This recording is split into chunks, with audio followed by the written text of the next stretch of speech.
Bienvenidos a Guachafos, el podcast donde nosotros, Marco y Rodrigo, vamos a hablar de arte y cosas y vos vas a tener que descubrir quién de los dos piensa que Eren Jaeger no hizo nada malo. Está bien. ¿Qué onda? ¿Todo bien, Rodri? Todo tranquilo. ¿Vos, Marqui? Bien. ¿Cómo andás? Yo pienso que hizo cosas mal. No, para mí estuvo re bien. No, para el otro día vi un meme que era... no era un meme. Compartieron una imagen de un nene que había dibujado a Eren cuando ese Sí, super sí, sí. titán mega Sí. gigante. En Prime. Eh, y dicen, ¿qué harías para acabar con el racismo? Y el nene dibujó esa escena. Excelente. No es excelente, es un... Es un buen que chiste. es un buen chiste, pero es un futuro genocida, ese pelito. Bueno, sí, está bien, puede ser. Porque tal vez no comprende el... No, está bien. No. No. Bueno. ¿Qué onda? ¿Qué ¿Todo pasó bien? esta semana? ¿Qué pasó esta semana? No sé, boludo. Esto no dijimos. Va a estrellarse un meteorito contra la Tierra y nos vamos a morir todos en el 2032. Sí, vi la noticia, pero después dijeron que bajó bastante la probabilidad. Ahora hay un 0,0 y algo por ciento de que el asteroide choque contra la Tierra. Todo arruinan. Así que nada, una tristeza. Hasta el apocalipsis. Había que planificar nada más hasta el 2030 y ahora 2035 y ahora ya toda tu vida. Es un garrón. La puta madre. Pero no sé qué otras noticias pasaron, la verdad. No estuve No. medio desconectado tampoco. Pasó una Sí. semana. ¿Qué tantas cosas pueden pasar en una semana? No sé, ni idea. Bueno, si se nos ocurre alguna en el camino, vamos Sí. a contar. Bueno, nos quedamos ahí. Este, Bueno, hoy te vengo a hablar de un tema que yo creo que nadie nunca antes lo investigó. ok. Y voy a estar orgulloso de decir que creo ser el primero. ¿Vos estás relacionado con el término objeto pastel? Sí. Bueno, Sí. hoy vamos a plantear por qué es una expresión artística de la contemporaneidad. Ok. Sí, Y- puede ser un tema no investigado. Y para empezar esto tenemos que empezar hablando de qué es la hiperrealidad y del hiperrealismo como un movimiento artístico. Ok. Entonces, entremos en la hiperrealidad. La hiperrealidad es un término que aparece en la posmodernidad como respuesta a la cultura del consumo que se va dando con un capitalismo post Segunda Guerra Mundial, con la crecida de cuando empiezan a aparecer nuevas tecnologías en ámbitos de publicidad y comunicación. La publicidad tiene una era de oro, una época de oro, y la lógica de la producción industrial capitalista no es tanto de se produce lo que se necesita, sino se produce y después vemos cómo se lo vende. Bien, sí. Muy década dorada de Estados Unidos. Sí, ya se abandona una vida en la que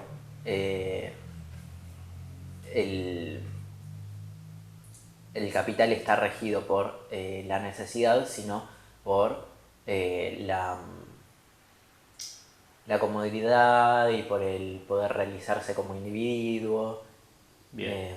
Va más por ese lado. Entonces, según Gloria Rico Cabellino, la acepción contemporánea de hiperrealidad se deriva principalmente de la filosofía postmoderna estudiada de los años 80 por autores como Jean Baudrillard, Gilles Deleuze, Daniel J. Bernstein, Humberto Eco y Paul Virillo. El término designa la incapacidad del pensamiento para discernir entre realidad y fantasía, asociado básicamente a las culturas postmodernas tecnológicas, y se utiliza para describir lugares como Disney World que se vuelven más reales en virtud de los simulacros.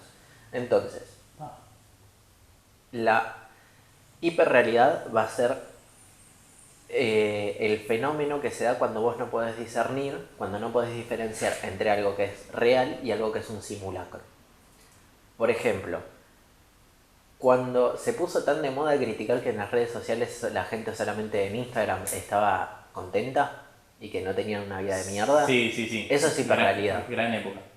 Eso es producto de la hiperrealidad. No poder diferenciar cuando el objeto artístico, el objeto de propaganda, el discurso, dejan de ser un discurso ficcional porque parece un discurso real, parece un valor real. Claro. Entonces, es lo real que se fue un poco más allá, es la realidad exagerada. Va.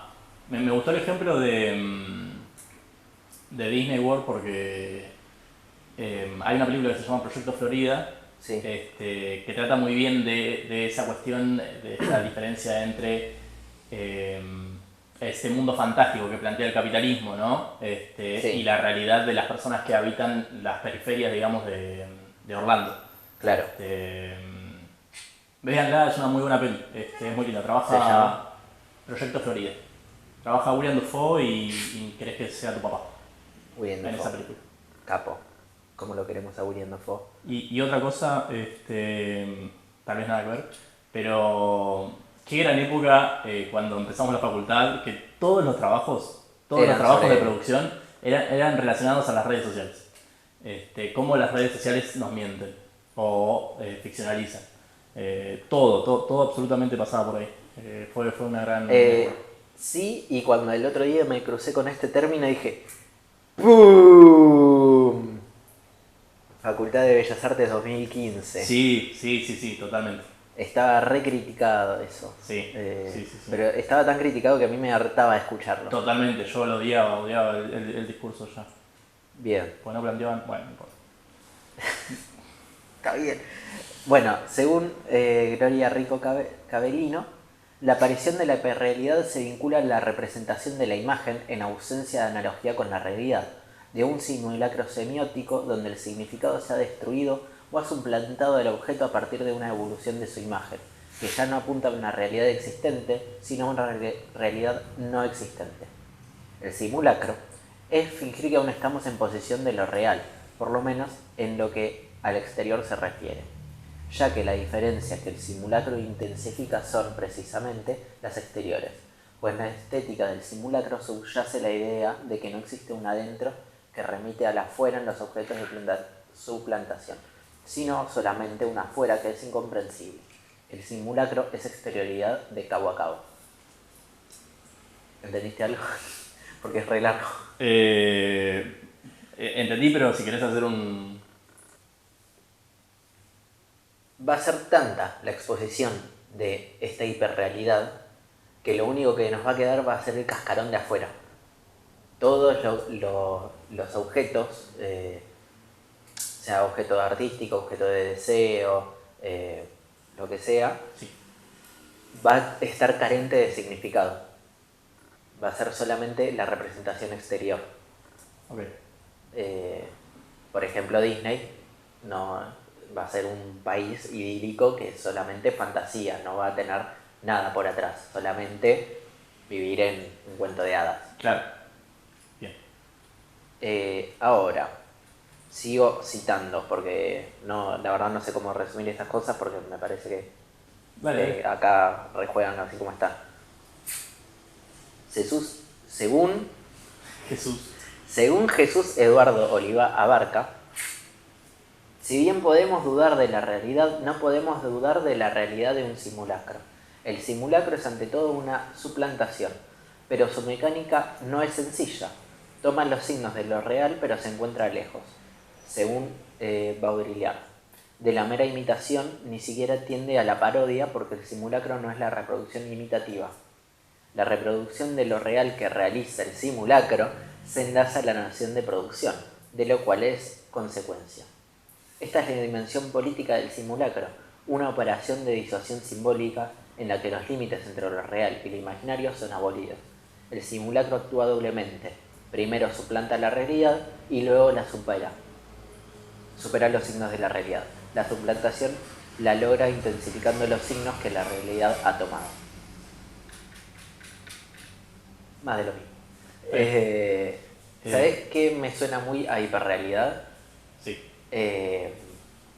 Los escape room. Las salas de escape. Bueno, sí, tiene un poco de eso. A mí me parece interesante el concepto de simulacro. Como dentro de las artes plásticas se puede aplicar a muchísimas... Sí, bueno, muchísimas lo que la idea de intentar... se supone es que, no sé, vos ves una propaganda sobre Marlboro, yo qué sé, y te muestran la masculinidad del fumador en su momento. Bueno, Sí. se está haciendo un simulacro de la masculinidad. No es masculinidad real, Claro. sino que es una masculinidad simulada. Bien. Esa masculinidad se convierte en objeto de deseo, y se vuelve un caparazón sin contenido de lo que nosotros pasamos a desear como masculinidad. Bien. Entonces, Quedó claro el ejemplo. como resultado de la hiperrealidad, del posmodernismo, surge el movimiento hiperrealista dentro de las artes plásticas. Bien. ¿En qué época estamos hablando? Surge por primera vez en los 60 y desde los 60 no frenó hasta ahora. Se habla de distintas olas. Claro. Entonces, surge en los 60 como una respuesta a las vanguardias de principio de siglo y a las segundas vanguardias del arte, como respuesta al arte pop, como al expresionismo, al impresionismo, no sé cuál me queda, no me acuerdo. No me acuerdo de vanguardias de la década del 40. El dadaísmo no, me parece que el dadaísmo fue en los 30, ¿no? Y pero las segundas vanguardias por Segunda Guerra Mundial, ¿cuáles serán? No, por eso. El brutalismo. ¿El ultraísmo? Sí. Sí, puede ser. La Bauhaus, ¿no? Bueno, esas. Esas. Bueno, critica de que estos ismos, estas vanguardias han dejado de lado lo artesanal del arte, que ya no se busca representar la realidad, sino que se busca nuevos horizontes para lo que es arte y no tiene justamente esto de artesanal, no tiene habilidad técnica el artista. Entonces tratan de volver a eso. ¿Y cómo lo hacen? Volviendo a los retratos y volviendo a imitar la realidad lo más posible que se pueda, Sí, lo sí, más parecido. Lo más fiel, lo más naturalista. Ahora, peca un poco de que trata de hacer una realidad fotográfica. La realidad fotográfica excede a la realidad visual óptica que tenemos. Y esto lo hace al hacer recortes aumentados en 4 veces su tamaño, y tratan de ser súper, no es expresivos, súper precisos en el tono de la piel, en las arrugas, en cómo tal vez la miel se les escurre por encima de la piel. Todos vimos esa Cómo de verídico podemos hacer el cromado de un auto. Estaba escuchando un sonido. Bueno, Antonio Villarán, nuestro queridísimo Antonio Villarán. ¿la acordás? Hace Sí. mucho que no consumo a ese show. Lo critica porque no da espacio a la interpretación ni a la imaginación del espectador. Menciona a David Lynch, que David Lynch trata de generar estas escenas que parecen sueños, que no entiendas qué es lo que está pasando para que vos mismo puedas cerrar cuál es el significado. Bueno, Antonio lo que hace es criticar que te dan un significado cerrado y que no hay mucha más cosa para ver que lo que es lo técnico.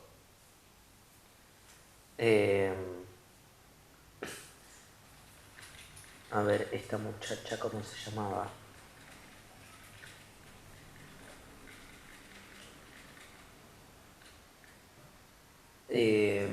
Según Avelina Lesper, critica que en la realidad no existe en el arte, que es concepto que se inventó en la Edad Media, cuando los pintores procuraban hacer todo lo más realista posible. Pero inclusive el entendimiento de qué es lo realista y qué no es una interpretación que tenemos, y por eso en realidad no es algo que cuadra. O sea, en la Edad Media la realidad era una cosa, evoluciona hasta el barroco, que es el arte más realista que existió, y ahora nos fuimos de mambo. Y de hecho tratar podríamos de hacer hablar... algo más allá de lo realista. Claro, y de hecho hasta podríamos hablar que ya la realidad, ya esto de que hablamos de realidad, ¿no? Ya se vuelve tipo ficción, porque en la época del barroco ya es mucha teatralidad lo que se pone en juego. Sí. Entonces como que queda un poco más alejado de lo que es, qué sé yo, podríamos decir, el realismo de la... tipo de... ¿Se me fue el nombre? Hiperrealismo. No, el realismo tipo el de los comedores de patatas, de Van Gogh, Socialismo. Realismo social. Realismo social, eso mismo. Courbet también entra Sí. dentro de esa línea. Y me quedé pensando, se me vino a la cabeza, no sé si te acordás del mito del relato, en donde dos artistas talentosos, talentosos técnicamente, se ponen a discutir de quién es el que pinta mejor, quién es el que pinta más realista. Entonces, para eso deciden hacer una competencia de técnica en un bastidor a ver quién pintaba mejor. Cuando se vuelven a reunir con las pinturas, el primero destapa su obra y ahí como hay pintado un limonero con unas flores, qué sé yo, y un pájaro se choca contra el bastidor. Sí. Entonces él comenta, dice, mi pintura, mi obra es tan realista que engaña a los animales. Sí. Y le dice, bueno, ahora despega tu telón. Y el otro artista le dice, no hay ningún telón tapando, es solamente la pintura de la tele. Entonces, la mía es tan buena porque engañó a un ser humano. Claro. Y nada, un poco en este sentido como que me hizo recordar tipo, que el realismo también es un poco de engaño, ¿no? O sea, sí. Como que tiene toda su parte ficcional. O sea, es gracioso porque es como esa dualidad de realismo-ficción, porque es una representación, no deja de ser una representación. Sí, lo que busca el realismo, el hiperrealismo, es el asombro. Decir, esto es tan verídico que me engaña. Lo siento como que es posta. Claro. Y eso entra más en juego con las esculturas. Quiero ir ahí, así que voy a cerrar esta idea. Sí, no, por favor. Lo que dice Avelina Lesper es que en el arte siempre hay creación y hay interpretación. Entonces, toda recorte que haga un hiperrealista de la imagen y la forma en que elige la paleta de color y selecciona la imagen y decide lavar la pincelada para que no se note, son recortes estéticos, son decisiones estéticas que hace, y por eso ya no hay realismo. O sea, claro. Ella lo que trata de hacer es como quebrar el concepto de qué es lo que entendemos por hiperrealismo o realismo fotográfico. Me parece bien, me parece loable, pero siento que no va tanto a qué es lo que hace el movimiento hiperrealista, que tiene más sentido cuando lo analizás desde la hiperrealidad, que es un arte, acá bardeando totalmente, es un arte que deja de lado todo lo artístico para mostrar solamente el caparazón, que es, tengo habilidad técnica. Sí. Que dicho sea de paso, hay que tener esa habilidad técnica. No, por supuesto, no. Escuché un video de un tipo que como que trata de defenderlo, y lo primero que dice, mira, a mí me gusta el arte que me gusta. Claro, sí, excelente. Y a mí el hiperrealismo me gusta, y es como, y sí, papi, tenés razón, ¿qué te voy a decir? Si no, te gusta, sí, obvio, no. Mucho más que no hay para discutir, sí, pero bueno. Sí, no, por supuesto, no. O sea, en cuestiones de gusto no hay... cada cual con lo suyo, o sea... voy a dejar que sigas y después voy a hacer mi crítica. No sé, nunca desmerezcan lo que les gusta. Si les gusta es por algo, no importa si es caca. A Rodrigo le gusta la berizo. No digas eso, boludo. Bueno, voy a poner un pi en ese lugar.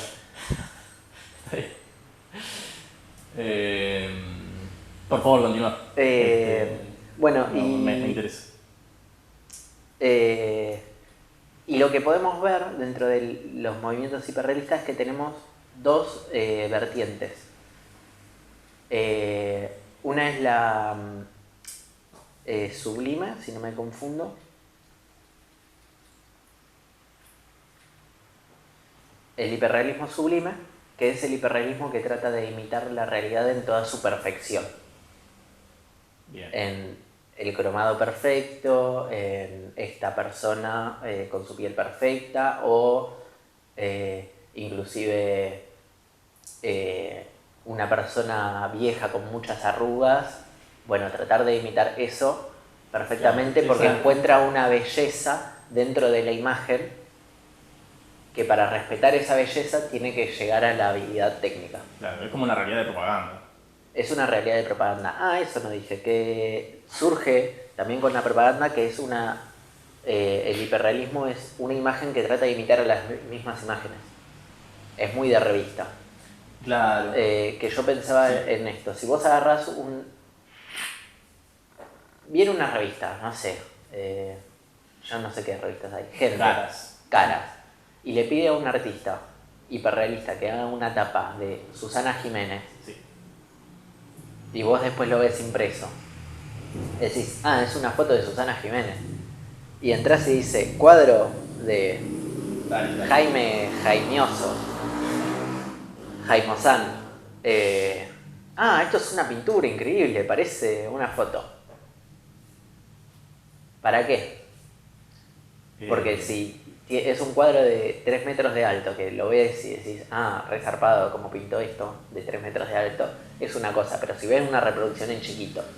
Sí, igual en ese sentido para mí todas las reproducciones son un acercamiento vago a la obra en real. Sí, pero bueno, entiendo sí, que el hiperrealismo se agota con lo técnico y nada más es eso, en la propaganda queda. O sea, en la reproducción quiero decir queda como ya carente de todo.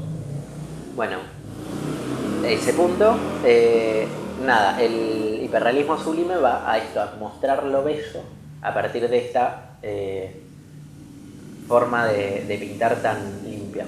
Sí. Y el grotesco es el que muestra imperfecciones a partir de mostrar lo real que puede ser la representación. Acá entraría Ron Mueck. Bien. Voy a decir algunos nombres para ir dejando imágenes acá. Dale.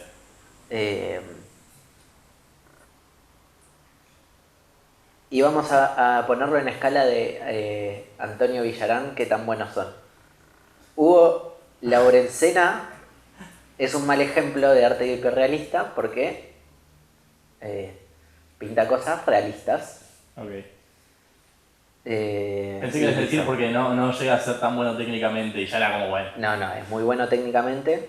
Pero es eso. Si no me confundo, él pinta latas, sabanos. Otro es Mike Dargas.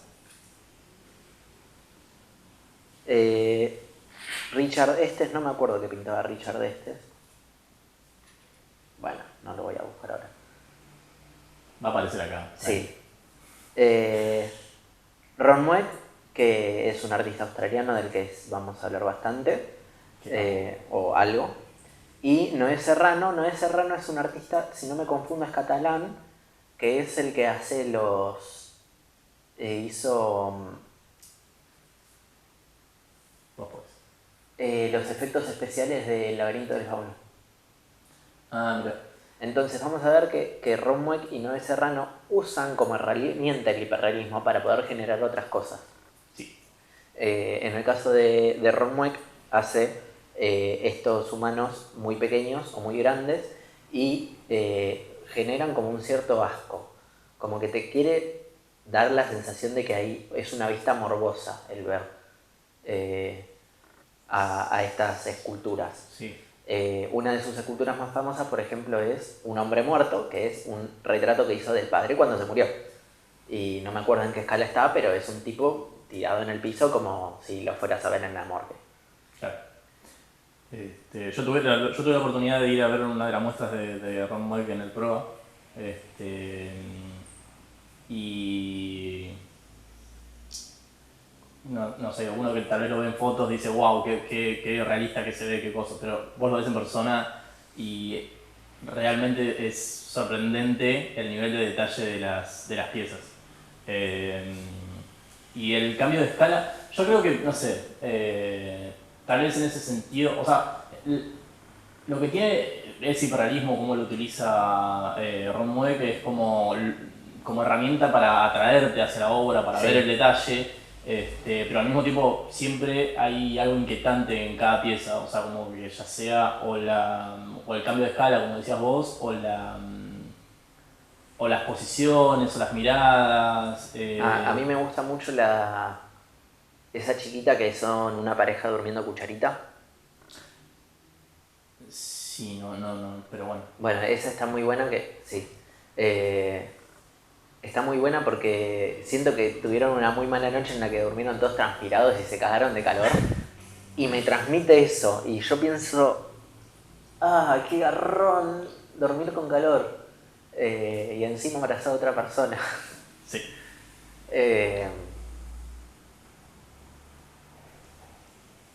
No.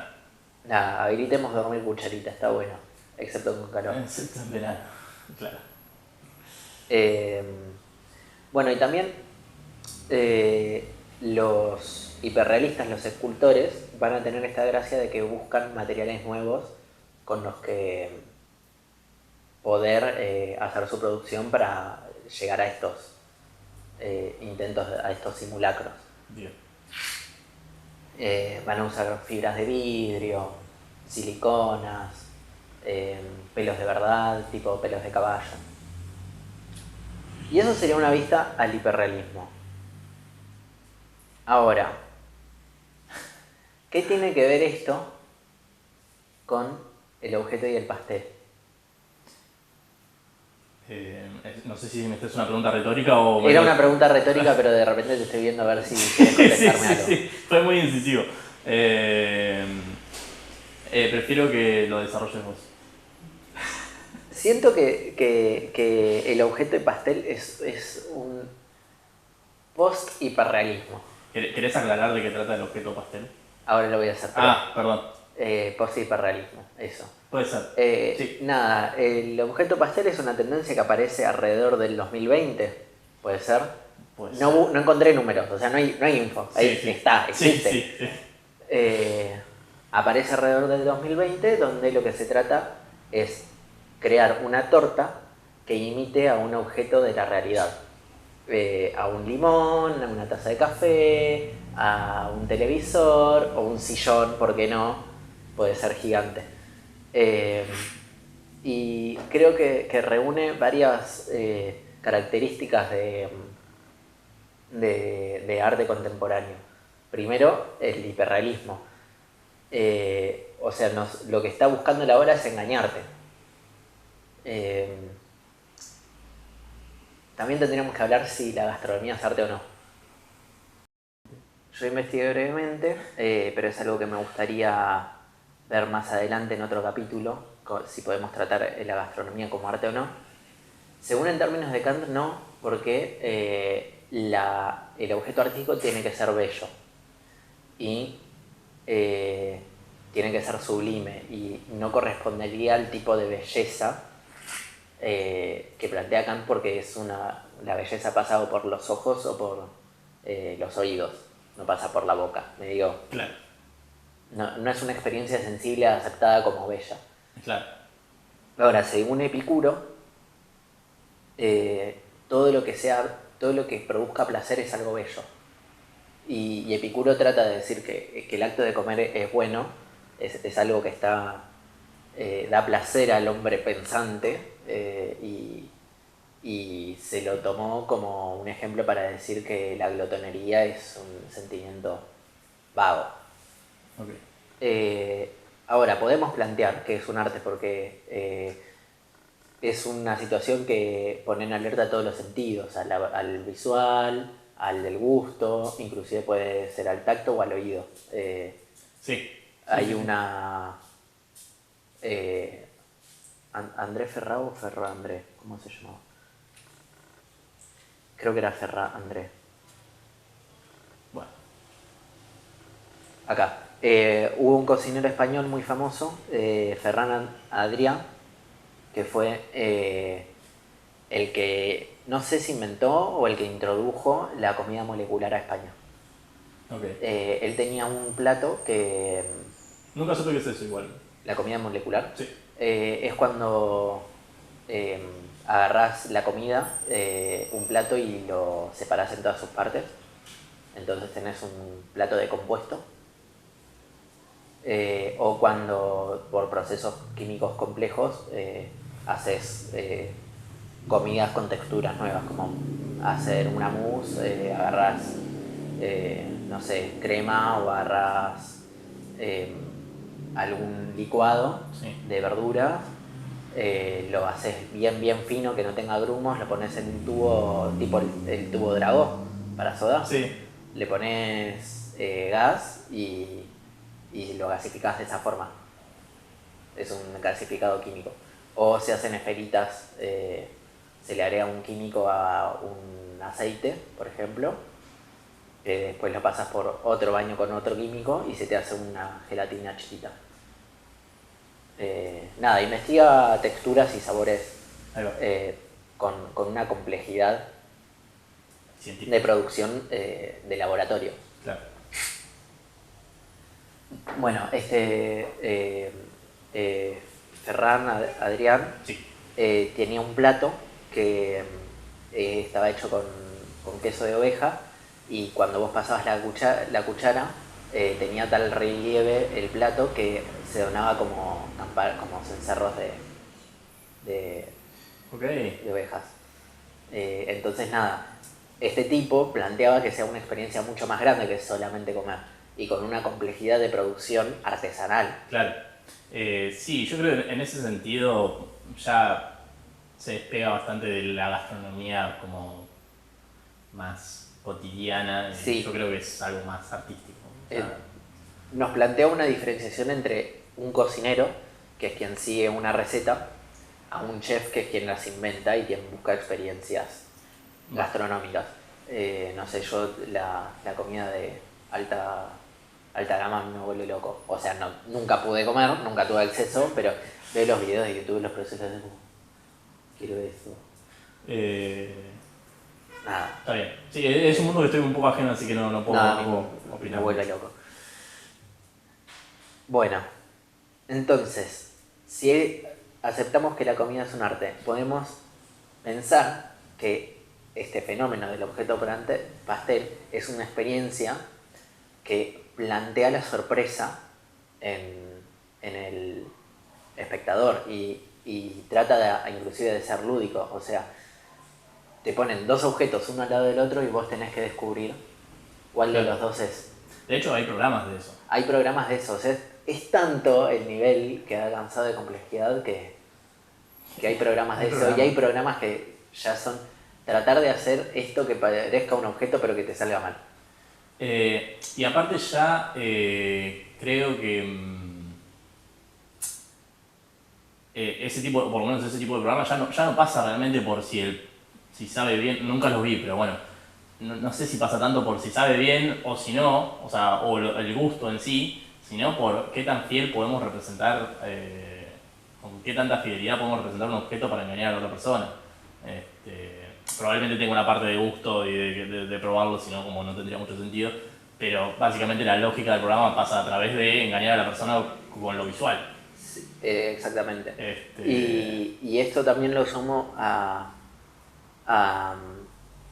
la habilidad técnica que tienen los escultores hiperrealistas que Claro. buscan materiales nuevos y vos con bizcochuelo, chocolate y pasta ballina estás haciendo una computadora, que parece una computadora, pero Claro. no, Sí, sí, es sí. torta de pasta ballina. En Japón hay un programa que te ponen objetos Sí. y te ponen tortas que parecen objetos y vos tenés que adivinar cuál es, pero lo tenés que adivinar al mordisco. Ok. Eh, O sea, me imagino que no tocándolo, directamente elegís y mordés de una. lo agarran Ah, y le tienen que morder. Y ok. hay un video de un chabón mordiendo un zapato. Excelente. Y nada, me parece un fenómeno espectacular y hay un momento que se fue al choto en la contemporaneidad, que es cuando Johnny Knoxville hizo un sillón entero de torta Ok. y no le dijo a una invitada en el programa de tele en el que estaba que era una torta y la mina se sentó y "Bitch, is this cake?" Y nada, y era...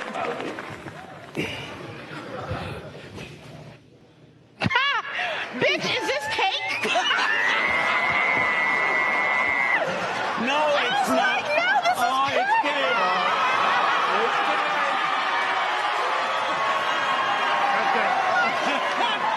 And there was no plan to prank you today. Era un sillón del tamaño de esto, hecho de torta. Increíble. Nada, y bueno, y me parece ¿Te imaginas que... que todo sí. sea torta en la vida? O como que no supieras. Tipo, compramos estos 5 almohadones y uno te viene que es una torta. Sí. O sea, como que todo es una torta en la vida. Compras un juego de 4 sillas y una va a ser una torta. Bueno, ahí creo que es donde supera o le da la vuelta a la hiperrealidad. Porque vos ya no estás comprando el simulacro. Vos estás comprando la idea del simulacro para ver si te engaña o no. ¿Está bien? Ok. Mientras que en la hiperrealidad vos compras el simulacro como un objeto vacío, Claro. en el objeto pastel, que se adecua mucho más a la era contemporánea, vos estás buscando que te engañen, pero no estás buscando el significado que realmente estás buscando. Estás buscando que sea una torta. Estás Claro. buscando el engaño. Estás buscando el engaño. Es como querer adivinar el truco de un mago. Es como querer adivinar el truco de un mago. Y nada, creo que se adapta mucho más a la contemporaneidad porque se adapta a la búsqueda de la experiencia. Y a los medios también. Y a los medios, y se adapta a las redes sociales. Y creo que no tengo mucho más para decir. Es un capítulo cortito este. Me gustó, boludo. Me gustó mucho. Fue muy divertido. ¿Tenés algo para decir respecto a las tortas o al hiperrealismo? No, qué sé yo, tal vez como para... porque me quedé con lo del realismo social. Sí. En esta idea del hiperrealismo, de intentar de ser lo más fiel a la realidad, como queda como en un sentido propagandístico y se aleja de la realidad tal vez más cotidiana. Y estaba pensando en el realismo social, pero al mismo tiempo también el realismo social tiene esta cuestión de ficción. Tal vez no es tanto una puesta en escena, intenta ser más crudo con lo que representa, qué sé yo, como sin pan y sin trabajo, pero al mismo tiempo sigue siendo como una selección de paleta, una selección de encuadre, una selección de personajes, entonces es como siempre va a haber Sí, algo pero de ficción.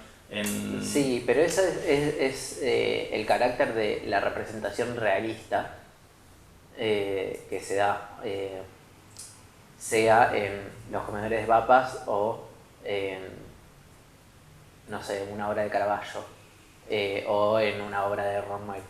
Lo que tiene el hiperrealismo es que va más allá del recorte de la representación, sino que va a el tratar de engañarte de que esto Claro. es algo real. Trata de llevar al extremo la perfección técnica. Claro. Pero no, bueno, nada, me gustó mucho. ¿Te acordás de Swarovski? Sí, me acuerdo de Zelowski. Que pintaba hiperrealista, menos el pasto. Zelowski fue una profesora nuestra en el secundario que pintaba hiperrealista. Sí. Y todos se quedaban maravillados y nunca pintaba fondos y Tenés razón, nunca pintaba fondos. el único fondo que pintaba estaba mal pintado. No me acuerdo de tanto, pero me acuerdo que eran muchas como tipo nubecitas, como manchas de Yo pintura, me acuerdo del sí. pasto. No me acuerdo de eso. Nada, también el hiperrealismo tiene esa selección, como que les gustan los retratos de la gente. Sí, total, o sea, es muy O el propagandístico. cromado. Sí, Sí, sí, sí. es retapa de revista. Es muy tapada de revista. Y bueno, yo el problema particular que tengo con el... no tengo ningún problema, pero ¿por qué? Mi problema con Celadowski. Mi problema con Celadowski, o sea, ¿por qué no me gusta el hiperrealismo? Porque es un arte que Se termina rápido. se termina rápido, Sí. te muestra todo, no hay... ¿Ves? O sea, más allá del asombro técnico no queda nada. Creo que Ron Mueck es una Por excepción. supuesto, ¿no? Por supuesto. Creo obviamente que el hiperrealismo grotesco tiene mucho más para entregarnos. Total. Bueno, me pasó cuando fuimos a Plateada, Sí. que había una escultura como de un bicho en la entrada, ¿te acordás? Que era un bicho escuálido y como con dientes. Ay, no, sabes que no. Bueno, era una escultura de un animal fantástico. Sí. Que me asombró eso de que yo podía decir, esto parece que podría ser un animal de verdad. ¿Cómo se dice cuando los rellenan de peluche a los animales? Taxidermiado. Taxidermiado. No se dice así, pero bueno. No se dice así. Taxidermiado. Sí, Nada, te da totalmente. una gracia Sí. encontrar algo que puede parecer real. Sí, obvio, ¿no? Más vale. O sea, el hiperrealismo es una herramienta como cualquier otra y depende de cómo la utilices puede estar bien o mal tu obra. Bien o mal Sí. en un sentido amplio, ¿no? Y personal de los gustos. Bien, bueno, creo que eso es todo. Me encantó. Ay, no nos presentamos al inicio. ¿Cómo no nos presentamos? Sí, nos presentamos, ¿no? No, las redes y todo eso. Ah, tenés razón. Bueno, esto fue todo. Recuerden seguirnos por redes sociales. Yo soy Marco Toro Sentado. Uy. Yo soy barrenueve.o. Nuestro podcast es... No, nuestro Instagram es guachajo.podcast. Dejen en comentarios qué les pareció, pongan me gusta, bla bla bla. Compártanos con sus amigues, Bla bla bla. sus familiares, sus marides, sus enemigues, Sus amantes, sus amantes, sus contadores, sus aspectos más cercanos. directores de tesis, sus perros y gatos. Y bueno, nada más. Adiós.